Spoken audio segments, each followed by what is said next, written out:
이 몽골에서 있었던 일입니다. 낙타 한 마리가 이 새끼를, 자기 새끼를, 친새끼를 굉장히 내치는 겁니다. 얼마나 냉정하게 몸으로 밀치고 뿌리치고 그러는지 이렇게 보기에도 딱할 정도였습니다. 이 낙타 엄마와 새끼를 기르는 주인이 고심하다가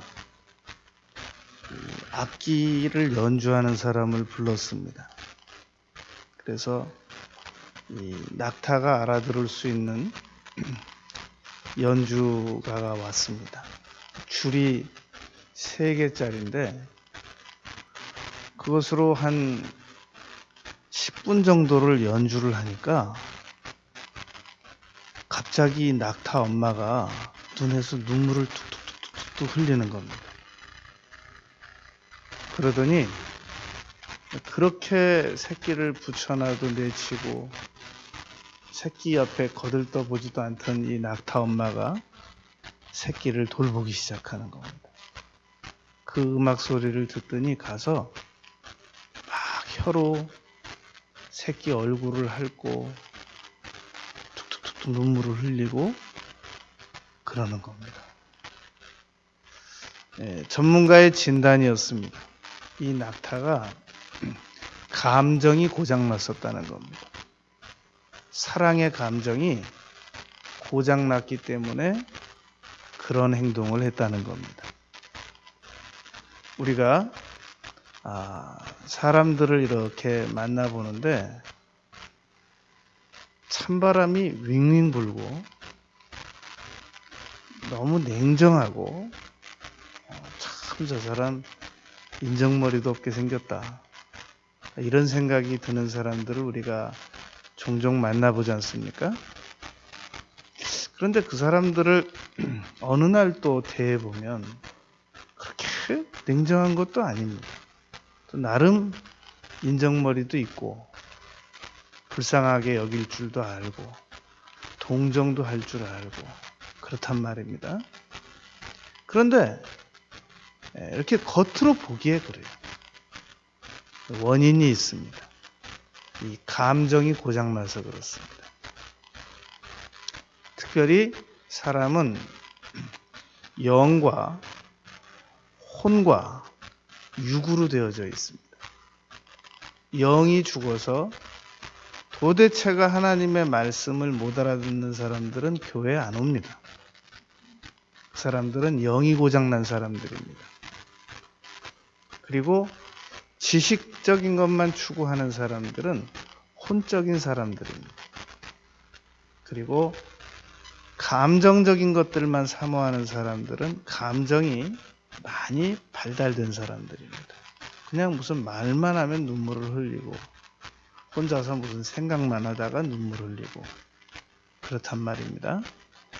이 사자가 있는데도 겁없이 다가가는 이 사슴이나 염소를 종종 우리가 그 동물의 왕국 같은 데서 봅니다. 그 애들은 원래 겁이 없는 애들이 아니라 이 편도체가 고장나서 그렇습니다. 이 동물이든 사람이든 정상적으로 편도체가 작동이 되면 적당한 두려움을 느낄 줄 압니다. 그래서 고공공포증도 느낄 줄 알고 사나운 짐승에 대한 두려움도 느낄 줄 안단 말입니다. 그런데 편도체가 고장나면 높은 데 올라가도 겁이 안 나고 사나운 짐승을 봐도 겁이 안 난단 말입니다. 우린 그런 사람들 보고 굉장히 용기가 있다고 그러는데 편도체가 고장난 짐승 그렇게 봅니다. 마찬가지로 사람이 정상적으로 이렇게 좀 따뜻하고 온유하고 그래야 되는데 그러지를 못한 경우는 이 성경적으로는 긍휼 지수가 낮다 그럽니다. 예수님께서 나는 인애를 원하고 제사를 원치 않는다라고 말씀하신 것은 예수님께서도 감정적인 것을 중시 여기신다라는 말씀입니다. 그런데 이것이 주로 성장 과정에서 양 부모가 다 감정적인 여유를 가지고 있으면 자녀들도 그걸 본받습니다. 그런데 아버지는 감정이 메마르다 못해 대발의 아버지 같고, 엄마도 야 저리가 막 이렇게 탈탈 터는 그런 엄마라고 하면, 그런 부모 밑에서 자란 자녀들은 틀림없이 감정이 고장나 있습니다. 그래서 어디 나가도 사람들을 대해도 따뜻하지가 못하고 그러하단 말이에요. 그래서 거기다가 이제 더 심하게 거절까지 많이 당하고 배반까지 많이 당하고 아주 상처를 많이 받으면 흉폭한 범죄자가 되는 겁니다. 그래서 사람이 그만큼 이 감정이 중요하다는 겁니다. 이 한 남편이 아내에게 오늘은 내가 당신을 멋진 데 가서 밥을 좀 사주겠소. 그러고는 교회로 나가더랍니다. 그래서 이 부인이 그렇게 생각했다고 그럽니다. 이 남자가 그래도 뭐 좀 분위기 좀 아는 남자구나. 내가 몰랐었는데. 그래가지고 야외에 나가서 아주 그 허름한 분위기 있는 집에서 밥을 먹고, 이 부인이 기분이 좋았답니다. 그런데 딱 나와가지고 남편이 그 분위기 있는 허름한 식당을 몇 번을 자꾸 살펴보고 둘러보더랍니다. 그리고는 마침내 한마디 한다는 말이, 이 집이 준공이 나왔을까 이게? 그러면서 건축 문제를 거론을 하더라는 겁니다. 그 여인들에게는 그 식당 건축 문제 아무 상관도 없는 거거든요. 근데 이 남자가 자꾸 아무래도 준공을 안 받은 것 같아. 계속 그 얘기를 반복을 하더라는 겁니다. 분위기 다 깨진 거죠. 왜 그러는가? 이 남자들은 여성들만큼 이렇게 감정이 개발이 안 돼 있단 말이에요. 우리는 어떻게 성장을 했느냐면 뚝! 이놈 자식, 사내 자식이 뚝! 이러면서 성장을 했거든요. 응? 이 남자는 좀 뭐 하는 짓이야? 이렇게 야단을 맞으면서 성장을 해왔기 때문에 우리 여성들이 기대하고 바라는 그런 그 감정은 오히려 그거 나타내면 이상한 사람이 될까봐 두려움을 가지고 있단 말입니다. 그래서 그것을 표현할 줄 모르고 억제해야 되는 줄 알고 그렇단 말이에요. 그런데 이 아내들은 우리 남편들이 좀 더 따뜻해 주기를 바라고 감정적인 터치를 해 주기를 바라고 그런단 말입니다. 그래서 그러면 그런 아내들은 남자의 감정을 잘 다룰 것이다. 그렇게 생각하고 우리 남자들이 살죠. 그런데 그런 여성들이 남편이 집에 오면 어떻게 얘기를 풀어나가느냐. 오늘 애가 등록금 달라고 그랬어요. 지금 우리 집에 이런 문제가 있어요. 감정적인 얘기가 하나도 없어요. 전부 이 일에 대한 내용입니다. 그리고는 자기 복은 따뜻하게 감정적인 얘기를 해달라고 그래요. 옷이 입을 게 하나도 없어요. 냉장고도 아무래도 저 바꿔야 될 것 같아요. 하수도가 막혔는데 전부 감정적인 얘기가 없어요. 그리고는 그럼 남자는 하루 종일 경무에 시달려가지고 그래가지고 왔는데 부인은 집안에서 경무에 시달려가지고 남편을 맞이한단 말입니다. 그냥 피차 업무적인 얘기만 해요. 사무적인 얘기만 한단 말입니다. 그리고 당신이 먼저 나에게 따뜻하게 말해라. 그렇게 말하고 있단 말입니다. 그러다가 누구한테 전화가 와서 받아보면 그것도 업무적인 얘기예요. 그것도 사무적인 얘기입니다. 그러니까 아무 곳에 가도 마음 따뜻해지는 얘기는 없단 말입니다. 감동을 받을 만한 곳이 없다는 겁니다. 그러면 신앙생활이라고 하는 것은 무엇인가? 이 신앙에 있어서는 절대적으로 감정이 중요하다는 겁니다. 예수님께서 우리에게 성경에 대해서 가르치신 내용이 감정을 아주 많이 중시 여기면서 말씀하셨습니다. 한번 가만히 생각을 해보세요. 바울 사도께서 무엇이라고 말씀하셨는가? 기뻐하라. 감정이잖아요. 지식을 많이 취해라. 그러지 않으시고 기뻐하라. 그렇게 말씀하셨단 말입니다. 구약 성경이 율법이잖아요. 얼마나 무섭습니까? 그런데 내 여호와를 사랑하라. 감정이란 말입니다. 성경을 읽어보면 감정적인 내용으로 기록이 되어 있습니다. 소망을 가지고 감정입니다. 소망은 이루어진다는 확신도 없는 거거든요.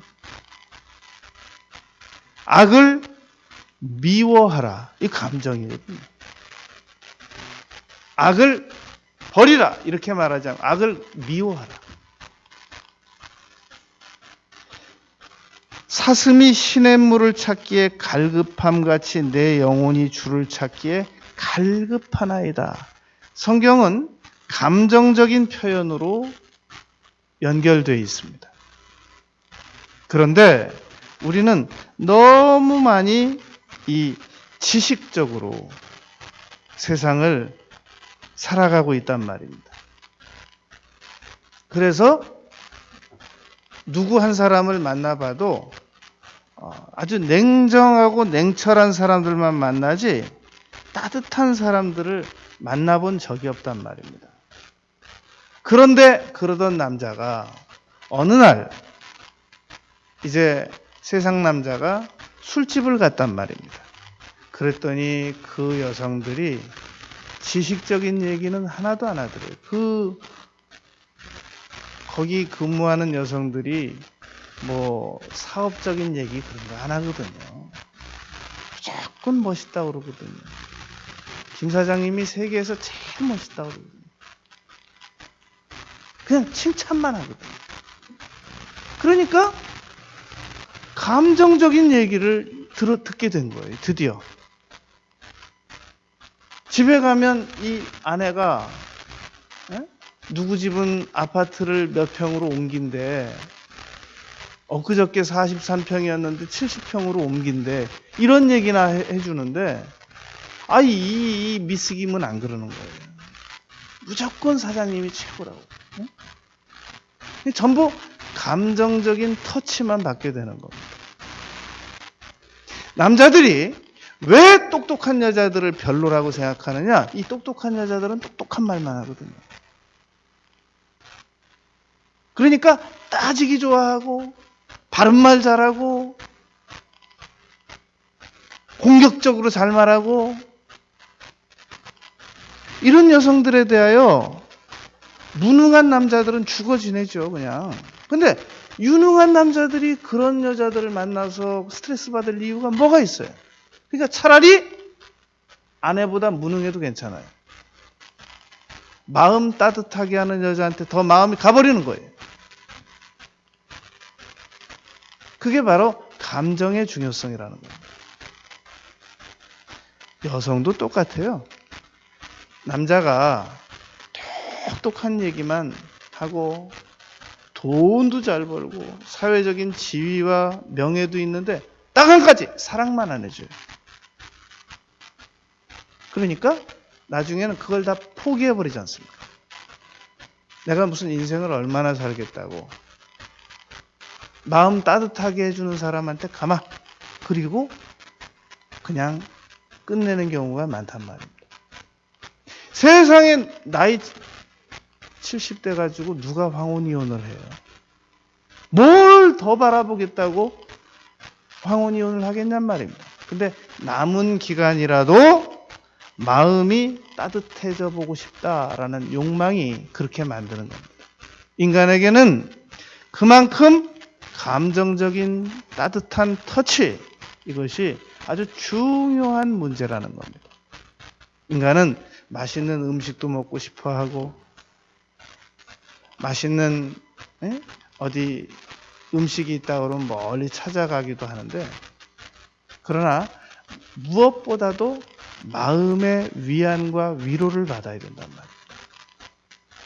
그러니까 우리는 사람을 만나서 자꾸 정보를 주려고 합니다. 지금 외국의 어느 유명한 저자가 이런 내용을 말했고, 내가 어느 최신 베스트셀러를 읽어봤는데 거기 이런 내용이 있었고, 내가 유식하니까 나를 좀 잘 지식적으로 활용하라 그거죠. 참 고마운 말입니다. 근데 그거는 인터넷 잠깐 뒤져보면 다 나오는 내용이에요. 사람들이 정말로 상대에게 원하는 것은 따뜻한 것을 원한단 말입니다. 그러니까 학생들이 학교 가서 교수님에게 강의를 들으면 일단 강의를 잘해야 돼요. 한 소리 또 하고 이상한 말하고 별로 영양가도 없는 얘기하고 그러면 저 교수님 무능하다 그런단 말입니다. 그런데 강의를 아주 멋지게 잘했어요. 저 정말 나 혼자 공부했으면 저 10년 공부해도 모를 내용이다. 정말 고마웠어요. 그런데 강의 끝나고 냉정해버리면 그 강의 잘한 거 아무 소용없어요.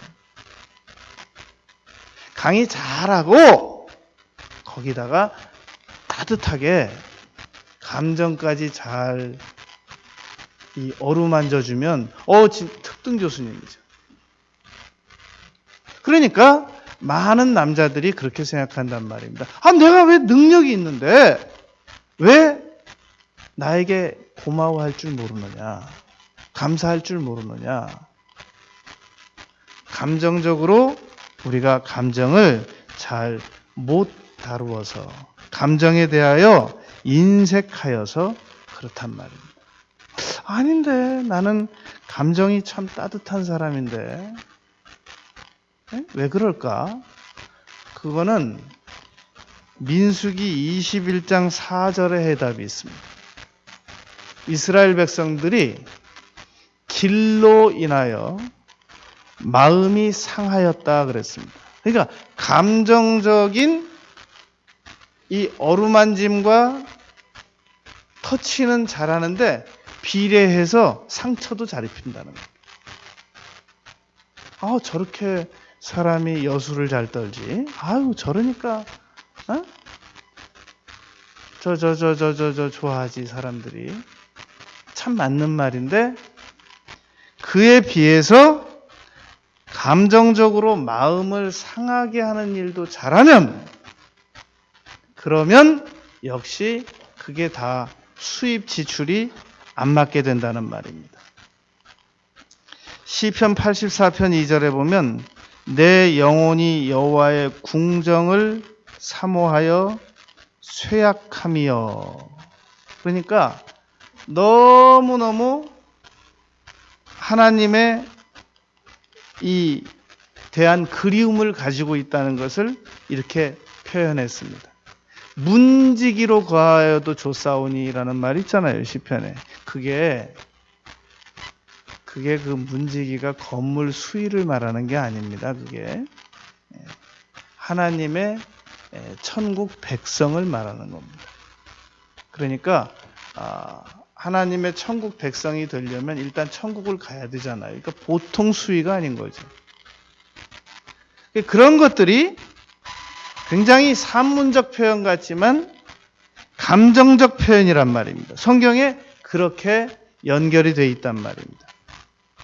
그런데 마귀가 또 감정을 다룹니다. 이용합니다. 지금까지는 하나님께서, 성령께서 우리의 감정을 잘 다루셔서 사람을 만나든 하나님에게 감정을 들여서 마음을 다하고 뜻을 다하고 목숨까지 다해서 사랑하라고 가르치셨단 말입니다.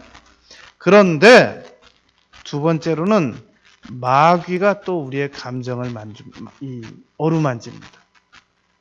그래서 마귀가 우리 사람의 감정을 만지면 잘못된 대로 끌고 나갑니다. 그래서 강팍하게 만듭니다.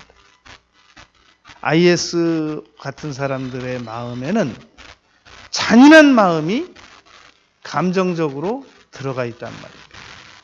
그래서 사람을 불쌍히 여기는 마음이나 긍휼히 여기는 마음이나 하나님을 사랑하는 마음이 아닌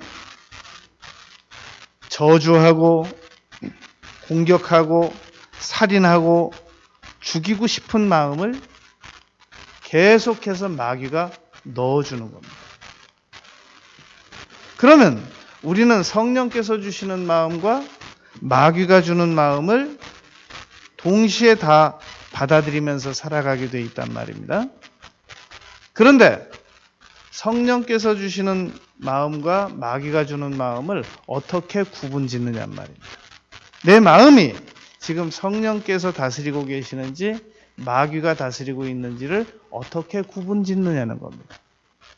그것은 예수님께서 돌짝밭 비유를 통해서 말씀해 주셨습니다. 옥토에 떨어진 씨는 열매를 맺는데 이 돌짝밭에 떨어진 씨는 순간은 기쁨으로 말씀을 듣습니다. 그런데 그것이 곧 말라버린단 말입니다. 새가 쪼아먹어 버린단 말입니다. 그러니까 새가 쪼아가 버린다는 것은 마귀가 빼앗아가 버린다라는 표현인 겁니다. 우리 마음속에 우리가 항상 따뜻하고 온유하고 그러한 마음을 계속 가지고 있어야 한단 말입니다. 우리가 날씨가 좀 추울 때는 보온병을 사용합니다. 그래서 물을 따뜻하게 가지고 가서 밖에 날씨가 추워도 그 보온병에서 따라지는 건 따뜻하단 말입니다. 우리 마음을 잘 관리를 해서 누구를 만나도 따뜻하게 이렇게 나타내 주어야 한단 말입니다. 우리가 이 손님들이 어떻게 식당을 가거나 백화점을 가거나 그럴 때 그 물건을 판매하는 사람들은 우리 물건이 원체 좋으니까 안 먹으면 당신 손해고 안 사가면 당신 손해야. 그러면서 굉장히 아주 냉정한 눈으로 손님들을 기다리는 종업원들이 의외로 많습니다. 그런데 밖에서 밥을 먹으러 들어가거나 물건을 사러 가거나 하는 손님들은 언제나 기대하는 게 있습니다. 물건이 좋은 건 그 다음 일이고 따뜻하게 맞이해 줬으면 좋겠다. 친절하게 맞이해 줬으면 좋겠다. 이걸 기대하고 들어간단 말입니다.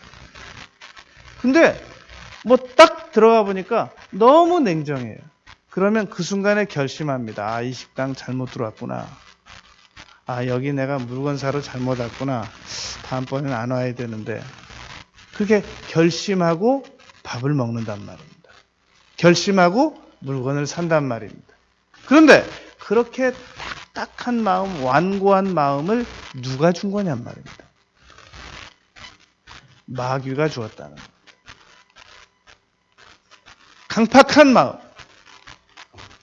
우리가 신앙생활을 하는데도 불구하고 교회를 다니는데도 불구하고 너무너무 내 마음이 언제 뜨거워져 봤던 적이 언제인지 모르겠어요. 교회를 나오긴 나와요. 주일이니까. 지켜야 되니까. 근데 마음 따뜻하게 해가지고 교회를 나와본 적이 언제인 줄 모르겠단 말입니다. 고장난 겁니다. 마음이 고장난 겁니다. 감정이 고장난 겁니다. 고쳐주셔야 될 거 아니냐? 본인 협조 없이 어떻게 고칩니까? 본인 차고 있는 시계 고장난 거 본인 협조 없이 어떻게 고칩니까? 본인 라디오 본인 협조 없이 어떻게 고칩니까? 누가 고쳐줍니까? 본인 머리 본인 협조 없이 어느 미용사가 헤어 디자이너가 머리 깎을 수 있습니까? 커트할 수 있습니까? 본인 마음 차가워진 거 본인 협조 없이 누가 데워줄 수 있습니까? 우리는 지금 우리 마음이 심각하게 고장나 있다는 사실을 깨달아야 됩니다. 그걸 가족들이 다 알아요. 말만 못하는 거예요, 서로. 아, 우리 아빠 참 어떻게 저렇게 마음이 차가울 수 있을까? 잠깐만 만나도 우리 아빠는 참 마음을 따뜻하게 해줘야 되는데 아, 우리 아빠는 참 힘든 일이 많은가 보다. 맞죠? 힘든 일이 많죠. 세상이 살아가는 게 전쟁이잖아요. 그러나 그 전쟁은 할 때 하더라도 우리가 가족들을 만났을 때는 따뜻하게 베풀어야 된단 말입니다. 그래서 지금 이것이 우리의 심각한 문제입니다. 마태복음 24장 12절에 보면 많은 사람의 사랑이 식어지리라 그렇게 말씀했습니다. 식어지리라. 이 마음을 자꾸 데워야지. 추울 때는 물을 계속 데워서 써야죠. 그냥 내버려 둔다고 뜨거움이 유지되지 않는단 말입니다. 그래서 또 데우고 사람 만나기 전에 또 데우고 따뜻하게 만들어서 그렇게 말해 버릇하고 그래야 된단 말입니다. 그러니까 가족들 중에도 우리가 서로의 상처 많이 받잖아요. 아, 쟤는 무슨 말만 시키면 저렇게 막 버럭버럭 화부터 내니 정말 무슨 말도 못하겠고 피차 그래요, 피차. 어느 식당에 가보면 종업원이 인상이 얼마나 나쁜지 몰라요. 그럴 때 내가 하는 말이 있어요. 오늘 집에서 쉬셔야 되는 건데 나오신 거 아니냐고 내가 묻고 싶어요. 오늘 집에서 쉬셔야 되는 거 아니냐고. 근데 오늘 어떻게 이렇게 그냥 어렵게 출근하신 거 아니냐고 묻고 싶어요. 우리가 그렇게 살고 있단 말입니다. 열왕기하 5장 14절에 보면 문둥병에 걸렸던 나아만이 엘리사에게 찾아와 가지고 그리고 요단강에 가서 지시대로 7번 물에다가 몸을 담궈 가지고 치료를 받았습니다.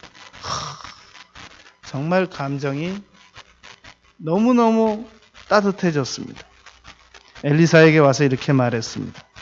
내 주인이 내가 이제 돌아갈 겁니다. 내가 흙을 좀 주시면 이 흙을 가지고 가서 이제 가서 희생 제사를 드릴 겁니다. 그런데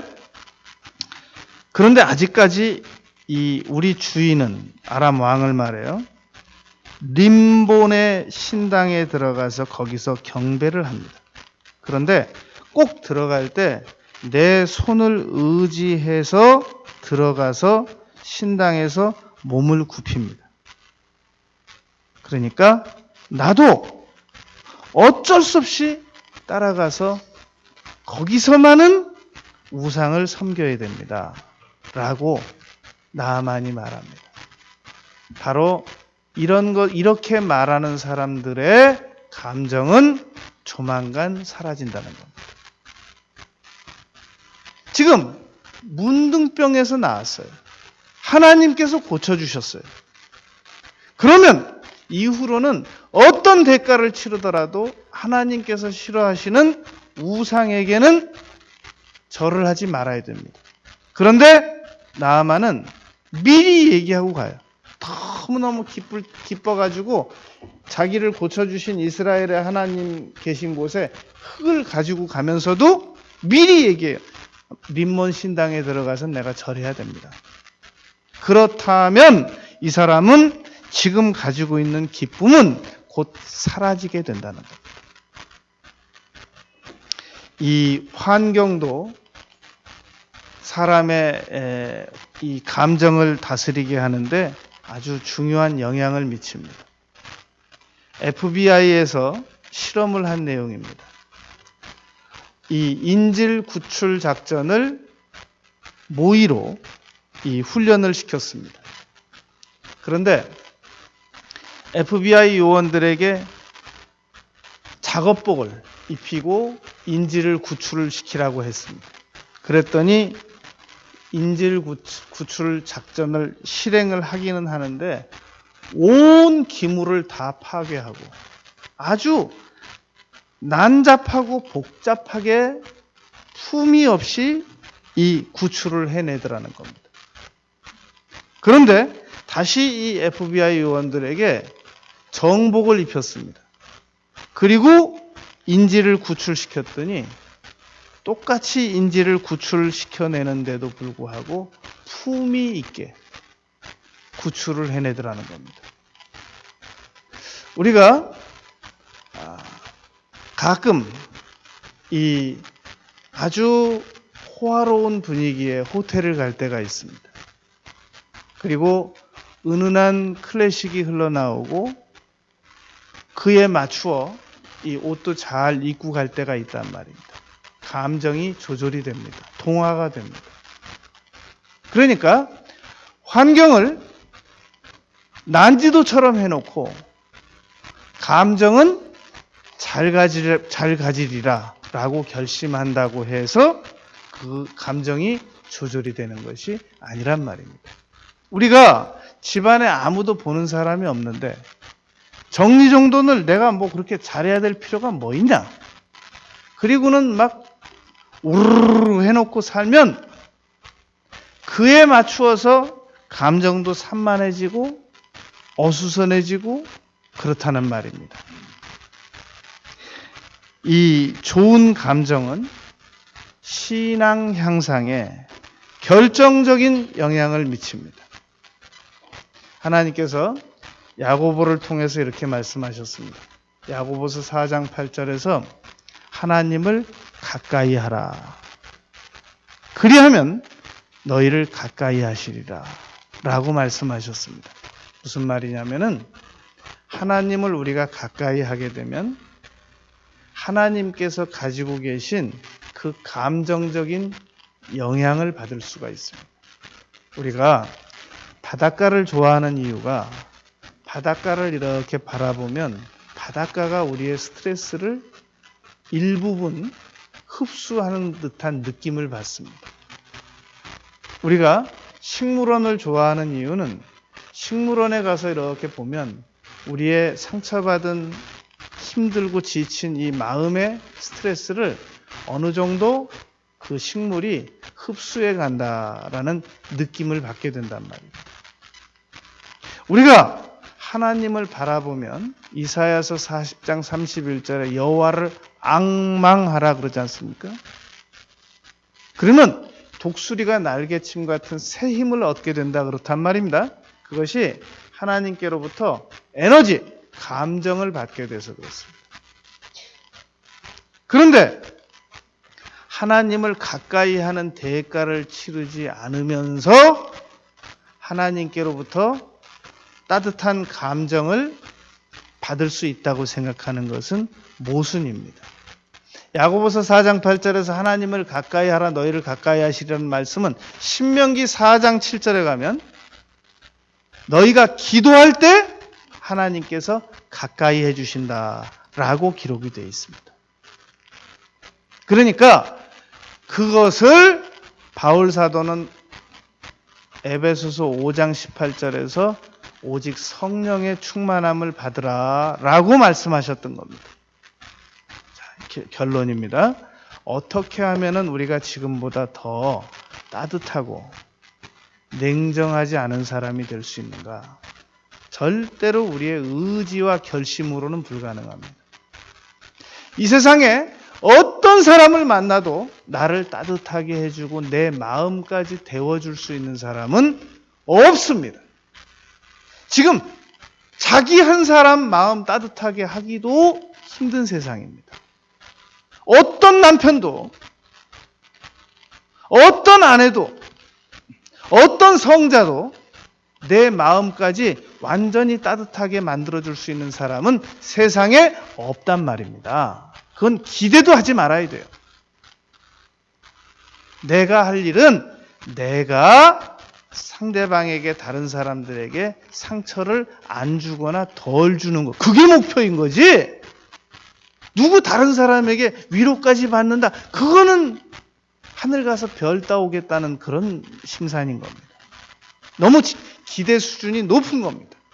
자, 그래서 우리는 결론을 이렇게 정리할 수가 있습니다. 첫째는 언제든지 나의 마음을 지금보다 더 따뜻하게 만들 수 있는 방법은 오직 하나님을 가까이 하는 겁니다. 그 외에는 방법이 없습니다. 어떤 특효약도 없습니다. 다 가짜입니다. 주님과 같이 나의 마음을 어루만져 주시는 분은 없습니다. 오직 하나님만 나의 마음을 어루만져 주십니다. 그래서 사람을 의지하지 말라고 그러잖아요. 이사야서 33장 1절, 2절, 3절 애굽을 의지하지 말라고 그러잖아요. 같이 사는 남편은 이해의 대상이고 용서의 대상이지 의지의 대상이 아닌 겁니다. 의지는 하나님을 하는 겁니다. 모든 에너지와 자원은 하나님께서 나의 남편을 통해서 나에게 전달하시는 것뿐입니다. 누굴 믿어야 되겠습니까? 하나님을 굳게 붙잡아야 됩니다. 그리고 두 번째로 내가 하나님께로부터 그 따뜻한 마음을 공급받아가지고 최소한 내 주변에 있는 사람들에게 감정적인 냉랭함보다는 좀 더 따뜻하게, 말 한마디라도 따뜻하게, 표정 하나라도 따뜻하게, 말 한마디 위로라도 따뜻하게 그렇게 흘려보내야 됩니다. 그게 두 번째입니다. 세 번째, 마귀가 주는 감정에 속지 말아야 됩니다. 내가 지금 이렇게 인상 안 쓰게 생겼어? 내가 지금 이렇게 생각 안 하게 생겼어? 나는 반드시 복수하고야 말 거야. 나는 반드시 응징의 대가를 치르게 만들고야 말 것이야. 반드시 본때를 보여주고 말 것이야. 그 생각을 누가 준 거냔 말이죠. 마귀가 준 겁니다. 그래서 마귀가 준 강팍한 마음을 내어버려야 됩니다. 그게 세 번째입니다. 끝으로 네 번째, 그러하기 위하여 우리는 기도하는 생활을 죽는 날까지 쉬지 말아야 됩니다. 간절히 기도해 버릇하면 하나님의 사랑이 나에게 와서 이웃에게 흘러넘치게 하고 마귀가 준 생각들은 떨쳐버릴 수가 있습니다. 감정적으로 따뜻하게 사람들을 예우하며 남은 생애를 살아가는 우리 모두가 되시기를 바라겠습니다. 아버지 하나님, 저희들이 그동안 너무 냉정하게 살아왔습니다. 우리 주변에 다가오는 사람들이 뭘 상처받은 사람들이 온데 제대로 위로도 하지 못하고 따뜻한 말도 한번 하지 못하고 오직 더 상처만 입히면서 살아왔습니다. 주님, 저희들이 저희들의 태도를 변화시켜서 하나님께로부터 따뜻한 사랑의 감정을 공급받아서 그것의 일부분이라도 나눠주면서 남은 생애를 살아가도록 하겠습니다. 예수님 이름으로 기도드렸습니다. 아멘. 293장 찬송 드리겠습니다.